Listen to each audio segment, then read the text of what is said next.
Անի Արմենակյանն ամեն ամիս Վանաձոր-Երևան ճանապարհը կտրում է նոր սպասումներով։ Ուղղությունը մանկական վերականգնողական կենտրոնն է։ Դուստրը փոքրիկ Արիանան հենց այստեղ է բուժվում, ու թեև նրա հիվանդությունը հազվագյուտ է համարվում, մայրը չի դադարում պայքարել։ Շատ երկար ժամանակ ա պետք, ինձ համբերություն ա պետք ու ասենք մեկ էլ իր դիմադրողականությունից է կախված իր առողջությունը։ Հղիության ուրախալի լուրն իմանալուց 9 ամիս անց ծնվում է Արիանան։ Ներարգանդային թթվածնային քաղցի պատճառով նրա մոտ սկսվում են առողջական խնդիրները։ Ծնվելուց 2 ժամ անց փոքրիկին Վանաձորից տեղափոխում են Երևան։ Ռենտգեն արեցին ու պարզվեց, որ բալիկս ունի իրոք լուրջ խնդիրներ ու Վանաձորում չկար ոչ մի, ասենք, համապատասխան ոչ բժիշկ, ոչ էլ հետազոտման ինչ-որ ապարատներ։ Պես տեղափոխել են ռեանիմացիա, Արիանան ճանապարհին երևի թե սրտի կանգ ա ունեցել, որովհետև Արիանային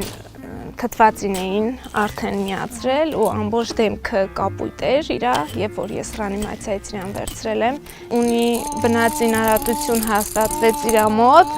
ու ինքը ունի արթրոգրիպոզ անունով դիագնոզ։ Արիանայի բուժման ընթացքը տարիների պայքար է պահանջում։ Նրան ամեն օր ուղեկից են մկանային ցավերն ու անհանգստությունը։ Վերականգնողական բուժումների ու ֆիզիոթերապիաների շնորհիվ Արիանայի մոտ առաջընթաց է գրանցվում, բայց նրանք շարունակական բնույթ պիտի կրեն։ Հագել է իր տոտիկներին գիպսեր 6 անգամ, հետո հագել է օրթեզներ, հիմա հագնում է այովայի կոշիկներ։ Ֆիզիոթերապիան առայժմ, հետո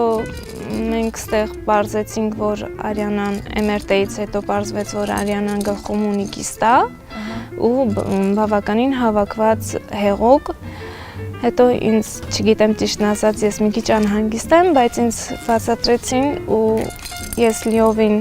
վստահում եմ մեր այստեղի բժշկուհուն։ Ինձ բացատրեց, որ ներծծվող է Արիանայի կիստան ու այդ հեղուկը, քանի որ ինքը դեռ իր ուղեղը լրիվ ձևավորված ու ճիշտ դասավորված չի, հեղուկը երբ որ արդեն ինքը մեծանա, հեղուկը կտարածվի իր ուղեղում։ Հուսամ, որ այդպեսին է կլինի, կներծծվի ու հեղուկը կանցնի։ Պայքարելու ուժ կա, բայց հնարավորությունները սուղ են, ասում է Անի Արմենակյանը։ Փոքրիկ Արիանան մի շարք հետազոտությունների կարիք ունի։ Անին վստահ է, ճիշտ բուժումն անցնելուց հետո դուստրը ոտքերը ամուր հողին կդնի։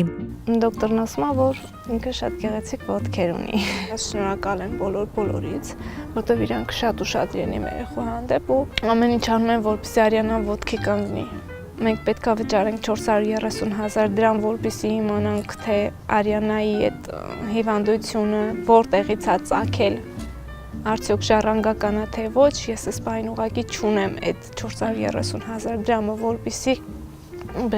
տանեմ Արիանային անալիզը հանձնենք, որպեսզի իմանանք հիմքը որտեղից է ու ինչ է սպասվում Արիանային։ Ուղղակի մենք ունենք անալիզի խնդիր, որ պետք է ինքը գենետիկ անալիզ հանձնի, իսկ պետպատվերի շրջանակում հնարավոր չի, անգամ հնարավոր չի իմ ամուսինը առաջնագծից ինձ առօ եղա, հնարավոր չի անգամ իր փաստաթղթերով առաջնորդվել։ Թևաթափ ու հուսախաբ չլինելով Անի Արմենակյանն ամեն անգամ նոր ուժով է բացում վերականգնողական կենտրոնի դուռը։ Երեխայի ճիչն այստեղ հանդարտվում է ու նոր հույս արթնացնում նրա մեջ։ Շատ երկար եմ պայքարելու, ինքը պետք է քայլի։